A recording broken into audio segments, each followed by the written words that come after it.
same. Blood, sweat, and tears. He moved us into the big house, which the only thing there was the bottom of it. And the bottom in upstate New York, in a cement granite building, was colder than cold. When it got wet, there wasn't no wood, nothing on the ground. It was just dirt. And there we were. But we didn't complain because some of them had worse than that, if you think that's possible. Well, when Charles passed, he didn't have the forward-all to run business like we knew he didn't. He wound up having to auction off the whole place. And guess what went along with the whole place? Us.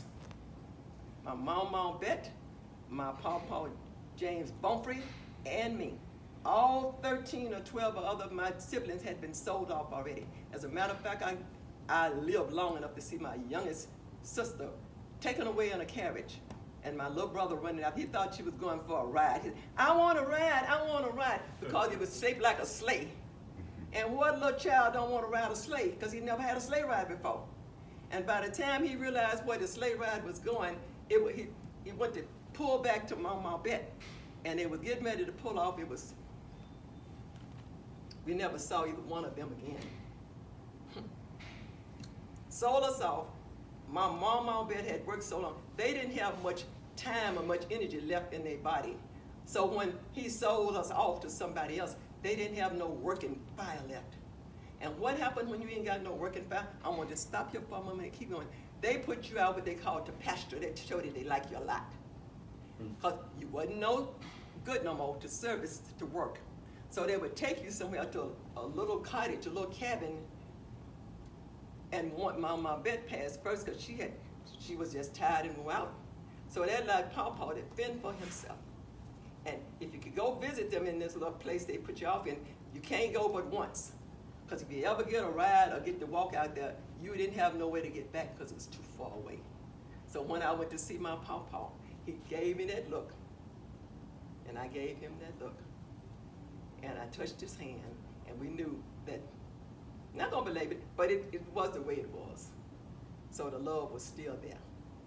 I was sold 3 times by the time, can you believe I was sold 3 times by the time I got 10 years old and still could not speak English?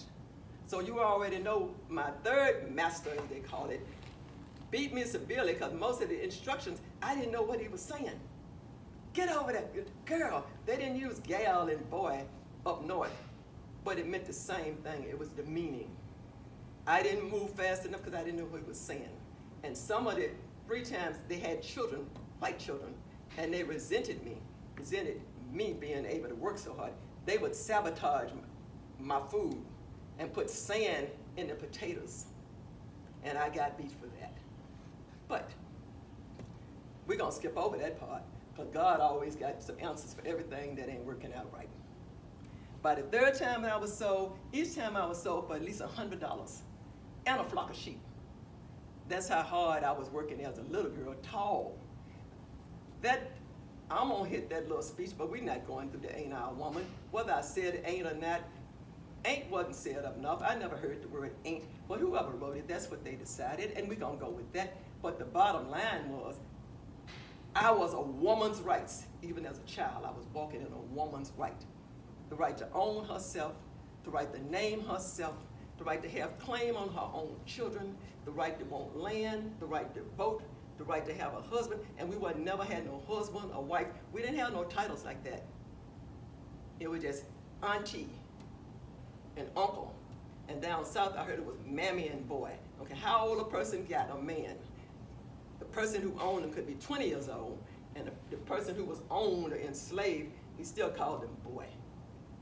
But we persevered and kept moving anyway. The 3rd time I was sold the environment was really kind of interesting. They had a tavern. Can you imagine raising a person over a tavern? Can you imagine what kind of things you get to hear? What kind of things you think I learned being raised over a tavern? Give this shout out something. What you think I learned? You probably learned how to swear. Oh, I learned how to cuss. And because I was strong and could work stronger than almost any man and could eat just as much when I could get it, That's somewhere in this speech they say I said. I learned how to cuss better than the rest of them. And I also took up smoking. Woo! If they say I did, I did. But when you learn better, you what? Do better. Do better. I stopped. I started going around talking about temperance. That means don't do things you shouldn't be doing. Don't be smoking. Don't be cussing.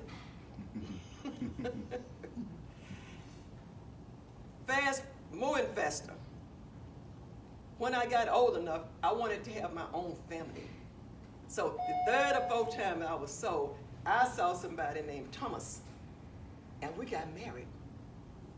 We would sit and think at night and talk in each other's ears because we wasn't allowed to dream out loud or say nothing out loud with nothing positive. Though they split us up and sell us somewhere else. We trying to do something and maybe start an uprising, so they didn't want you to talk about nothing positive. He would talk, he said, I want us to have our family. I want us to have our own little land and get our own little house. But first and foremost, we're going to be free. Because the abolitionists was talking about freedom. Everybody we had heard, Frederick Douglass, I hadn't met him yet, but I'm going to get you there. We're going to fast forward this. Talking about being free and the right to vote. But they go hand in hand. You can't get no kind of freedom if you don't have the right to vote on that freedom. And when you have the right to vote on that freedom, you have a right to protest if they don't give you what they promised you. So all of it was a lie. So how could you have hope at a time like we was hoping for the right to vote.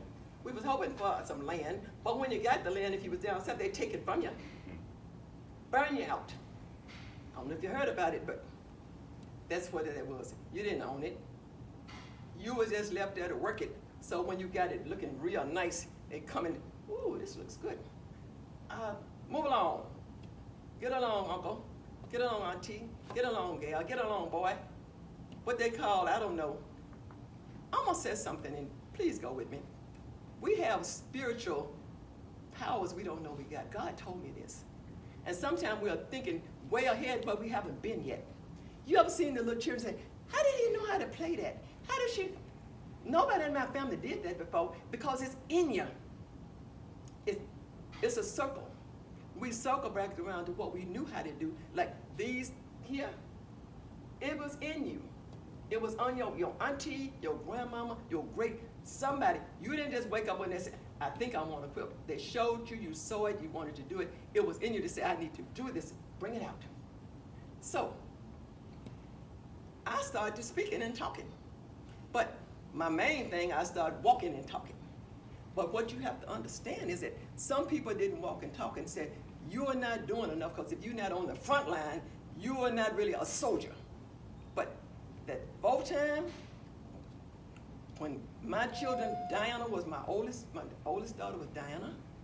Then there was James, who I lost in early birth. I lost James. God called him on home. There was Elizabeth, there was Peter, and there was Sophia.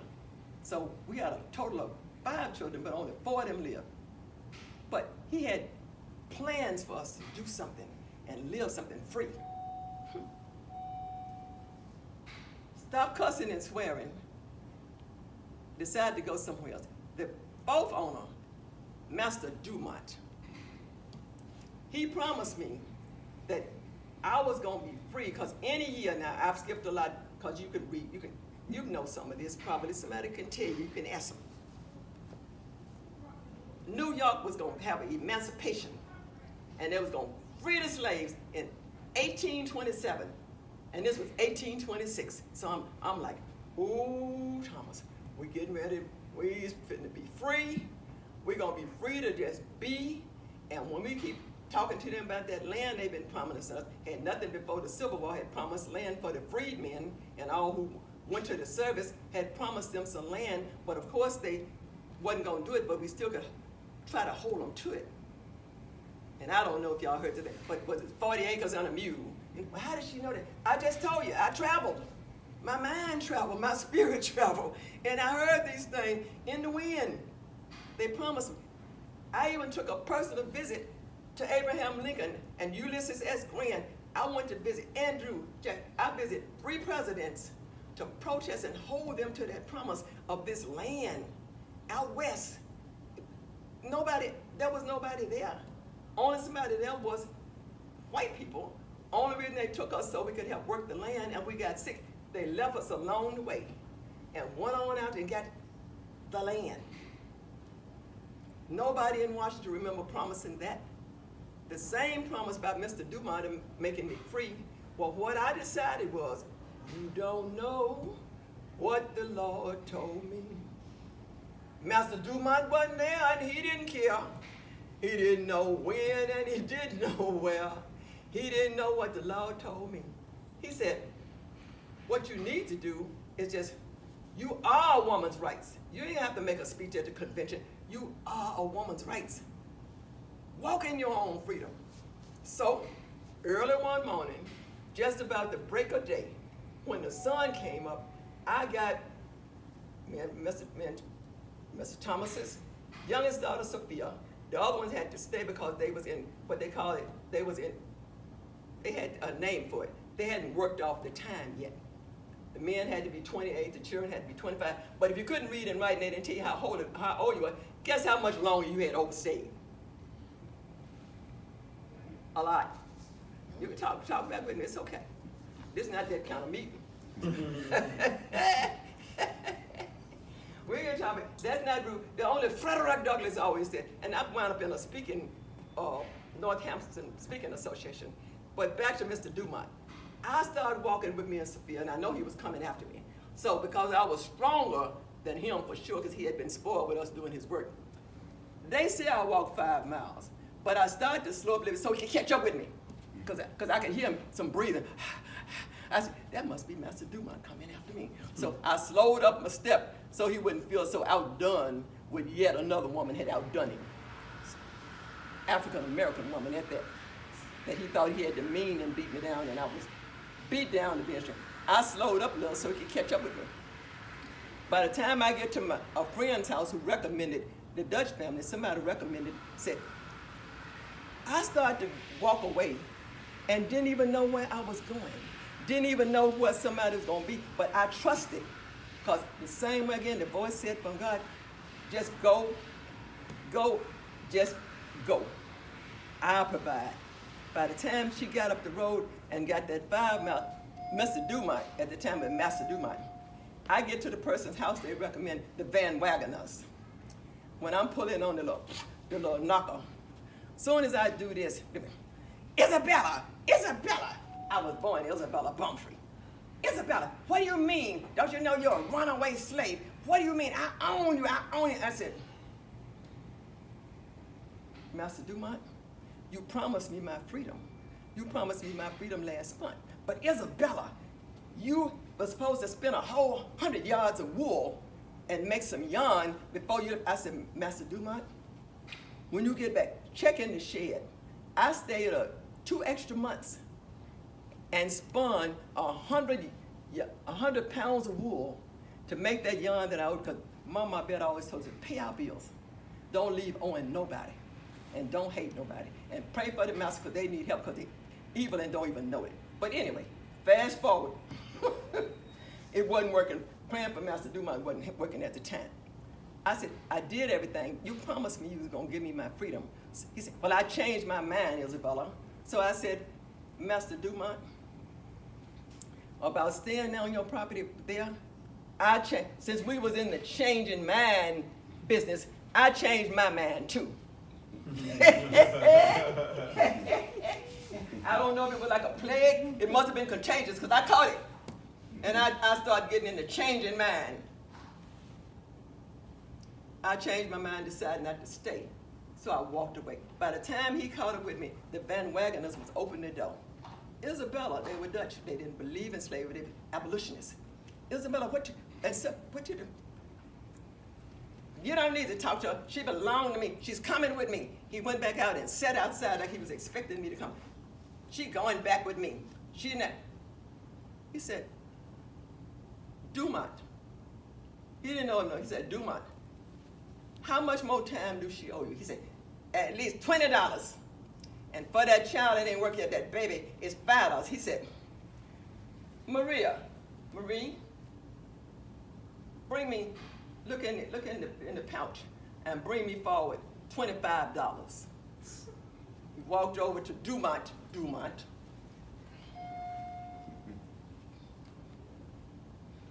And what's that other man? $5. Called from the kid. $5 for the young'un, for the child. For the girl child. He said, $5. $25, but that satisfy you? And when he stepped back, it got to the point where he's talking to Dumont. Men, sometimes when men get to talking to each other, you need to get out the way. And let men handle men's business. And I'm going to say this because it's true. When white men is talking to each other, and they're talking about business, and they having, get out the middle of it. They going to handle it. Because first of all, you don't have, and I'm saying this, don't ask me how did she know. I didn't have a dog in the fight, as far as my voice was concerned. My voice meant nothing. I didn't even exist. You can't vote, you don't exist. You're a slave, you're enslaved. Even when they give you your freedom, you still don't have any worth, self-worth. So I stood back and Mr. Dumont, I thank you if you leave my property. I think we finished with our business. What do you think? Dumont. Drive on. Walked in the house. He said, from now on, Isabella, he said to me, Ivan Van Wagner said, you know what he said to me? Isabella, you don't have to call me master. We don't believe in slavery. From now on, I'm Ivan Van Wagner. From now on. While I was gone, I have you to know, Dumont.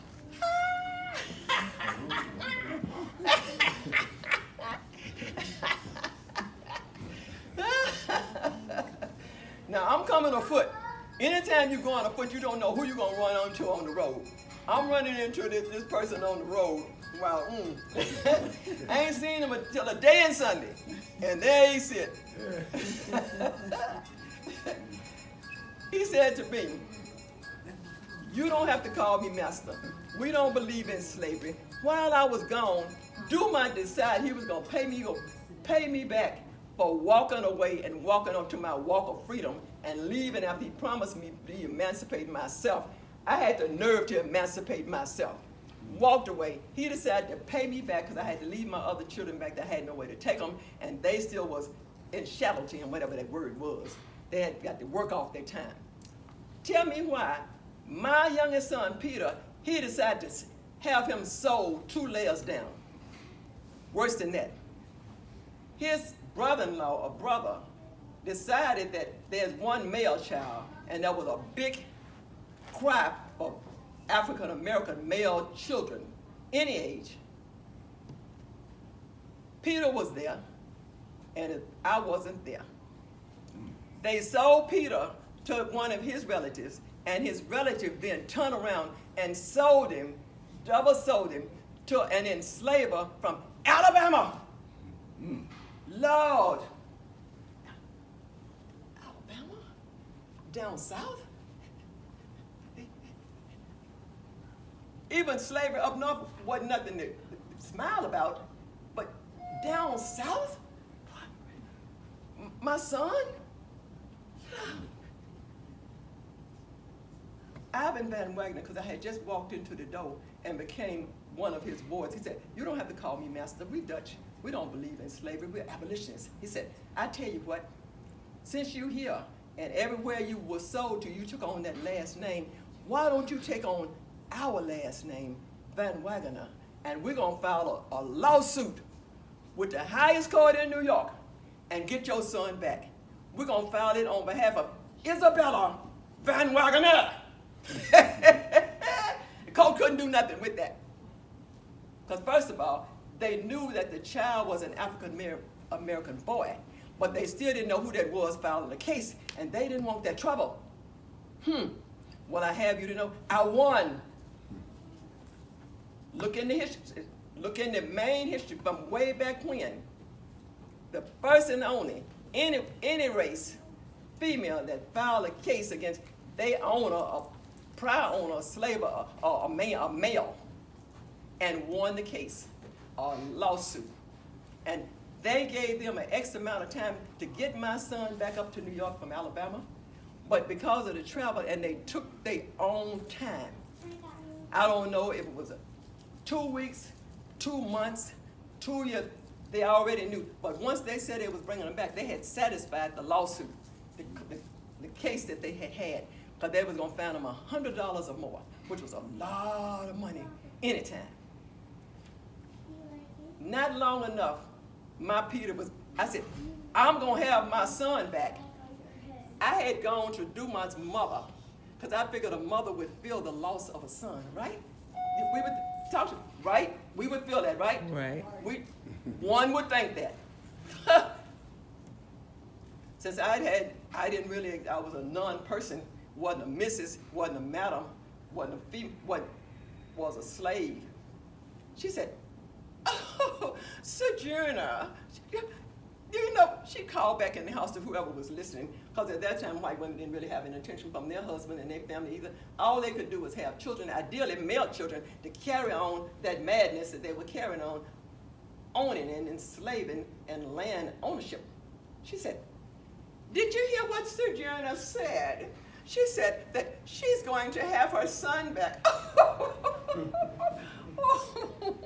She's going to have her son back. She's going to have her son back.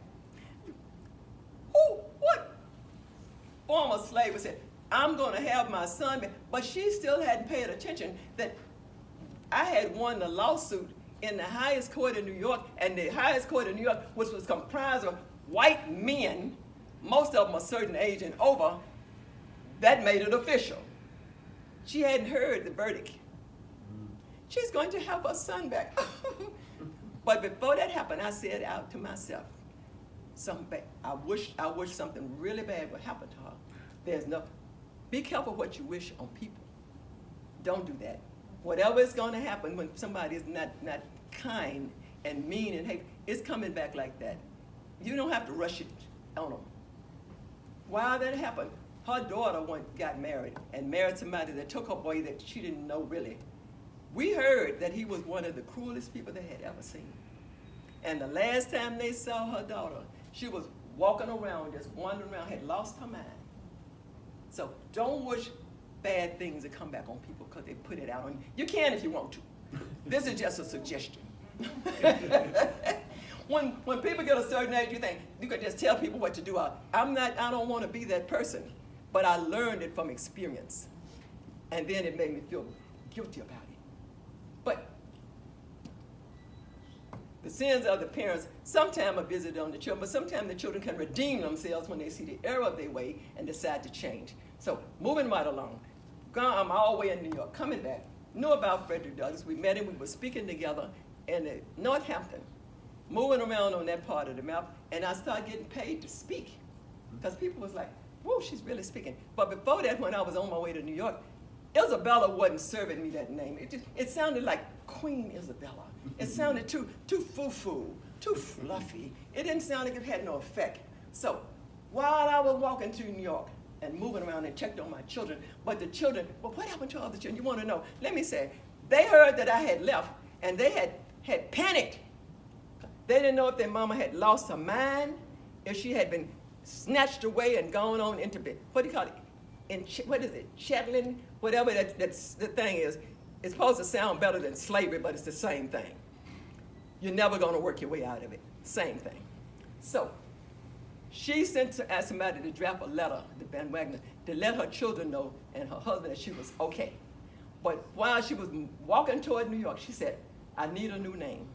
And some kind of way, she saw a bright light. She don't know because her mama had read the Bible to her. She don't know about the same light that somebody saw and knocked him up and changed his name, Peter and Paul and Saul. But since she had got religion, she said it was the same kind of experience. And she asked God to give her a strong name, something that she could really work with and get something done, since she was told to go out on the hedges and byways and tell them what thus said the Lord, tell the truth and shame the devil. So she wound up with the name Sojourner Truth. And I don't know if God gave her that name. It sounded like soldiers, Sojourner. Well, the hook name would be Truth, because the truth is powerful and it will prevail. So she walked around talking and preaching and evangelizing with that name. And a sojourner don't have to carry anything. You feed them and take care of them. That's what it was in the Bible, and she believed that. And the faith she had took her all the way and said, well, aren't you afraid talking around when people want to be?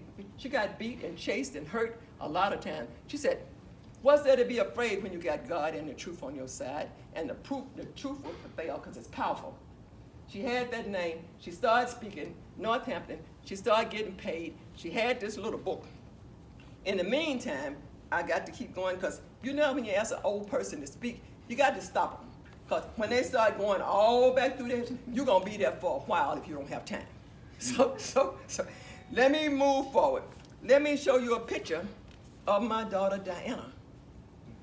And if you look around, and I'm going forward, there are a lot of pictures of me. Why? Because I wanted to show that slavery didn't have to look so downtrodden and beat down. Because even if you beat down physically, your spirit ain't got to be beat down. So I've got a lot of pictures of me. I wasn't vain. That's just what God said to me. This is Diana, my oldest daughter. And then I started selling pictures of myself. Can you think somebody would buy pictures of you when you tell them how mean and hateful they are, and they buy a picture and pay you for a picture? They started paying me for the little pictures of me. So between that, and my friend said, why don't you tell me about your life and we're going to publish a book? Her friends advanced her the money, and these were white friends, abolitionists. William Lloyd Garrison, Olive Gilbert, Francis Titus, Susan B. Anthony, put her on the train, had her riding. First, Sojourner wants to ride the cable car, and the cable puts, is she your maid? Well, is she your maid? If she's your maid, she can accompany. She said, sir, Sojourner is not anyone's maid. She is her own person, and she deserves to ride. He stopped the train and pulled the brakes and made her hurt herself. She said, Sojourner, she said, I think we should file another lawsuit on your behalf. Because she already knew she had the right to demand rights. Isn't that something? She had her color scheme, she had the right to demand rights and would be honored. They filed another lawsuit, got his name and his badge number, and he was fired. You don't know what to love. She started walking in her strength and faith without being afraid. When that happened, speaking with Frederick Douglass, they were talking, and Frederick Douglass, he could see Civil War was coming. The war is not going to be, this freedom is not going to begin without bloodshed. He was clear about that. But she was still in Sheba, and I don't mean no blasphemy. They had the same, they was on two different roads with the same objective. Freedom, land, voting rights for African American men and women, and the right for education, for all of the things, but they had their own way of approaching it. So he said, it's going to take bloodshed. And one of the speaks in Hampton, she said, Frederick, why? Now, this was the only thing she said she read it, because it was rude, she interrupted me. Her mother didn't teach her how to be rude. He's speaking, well, it's going to take, you know how articulate he was. Well, it's going to be bloodshed. The war will not be won without bloodshed. John Brown, you have no plans, you haven't planned it out. How you going to stop to two ports on a train? You have nowhere to stay. You have nobody that's going to help you. If you run out of air, what you're going to do? It's not enough planning. He told him it wasn't going to work, and it didn't work. Harper's Ferry, it did not work. There wasn't enough planning. The same way again, but he still felt it's going to take bloodshed. And it did, Civil War. But before that, she said, Frederick, from way back in the South, she said, is God dead? And there was a hush. Nobody interrupts anybody's speech. It's still rude even yet today, isn't it? You don't do that. She wasn't on the program to speak. They said you could hear a hush. And what happened with that, everybody started to try to create white people a wedge between them. Ooh, did you hear what she said? Ooh, she put him in his place. Ooh, because they were on the same team, and it's called divide and conquer. And that's one of the arts of war.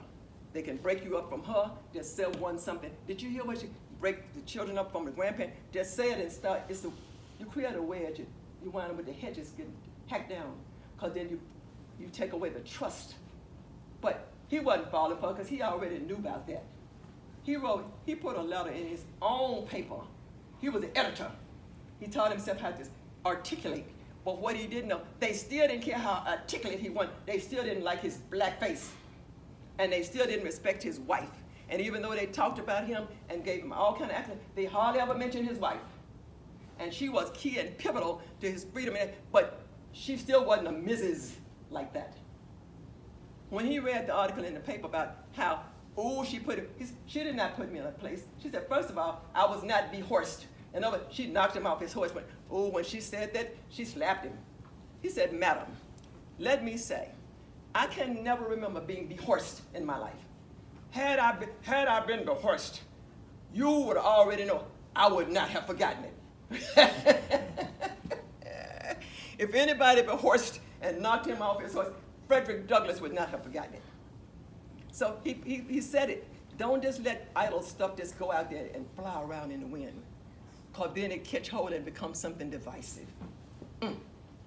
He had no quarrel with her. She had no quarrel with him. They just had the same mission, but going up two different streets. All the way back to that. She got the children back. She made money. They published books. They sold her the plates for the book. They advanced her the money for the books. When she made the money, she paid them back, because that's how she was taught. She bought one house in Northampton. She sold that house. Her friends gave her the deed and bought 2 houses up in Michigan. One in Harmonica, Michigan, and one in Battle Creek. And that same vision that her husband man, married his wife, she saw it come to fruition. They owned land, warm, because all that area up there was cold, warm and feeling loved, and my whole walk was to help show what hope looked like to those who had none and didn't have faith, because they had never seen it work and they had never seen nobody respect it. So her whole thing was to be a physical light, not bragging, but a physical light to what could happen in the middle of adversity with no help and no plan. I'm gonna say, if you speak up here, we're gonna burn the place down. And her energy would say, well, sir, I'll speak over the ashes. Well, old lady, I'd like to be a flea on you when you start speaking. And she said, sir, I intend to keep it scratching. That's a chuckle. She said so, but she didn't have a mind saying that. She was a woman's rights. The right to own herself, the right to her own children, the right for her husband to have land, the right for them to be free, but she still did not have the right to vote, even after all of that. She never did, but that was okay, because she still had the vision that she had, and she saw it through to the very end, and her mom and dad had the same mission, and she had come back to their future of what everybody wanted and needed and loved. And that was that. So, having said that, I'm going to take my leave, because I see her standing over there. It must be about that time. Granny, no, not Granny, but Sojourner. You don't know what the Lord told me. You don't know what the Lord told me. They don't know, and they wasn't there. But I do know I did meet some Africans, and some kind of way they hadn't beat their native language out of it, and they were speaking Kiswahili. And I heard what like Umoja, Ujima, Nia, Imani. And the main word that really stuck with me the most was Kuji Chagulia. Self-determination, the right to name yourself, own your children, buy what you want to buy, go where you want to go. Kuji Chagulia. You don't know when and you don't know where. You don't know what the Lord. And I thank you for your listening ears and your open hearts. Told me.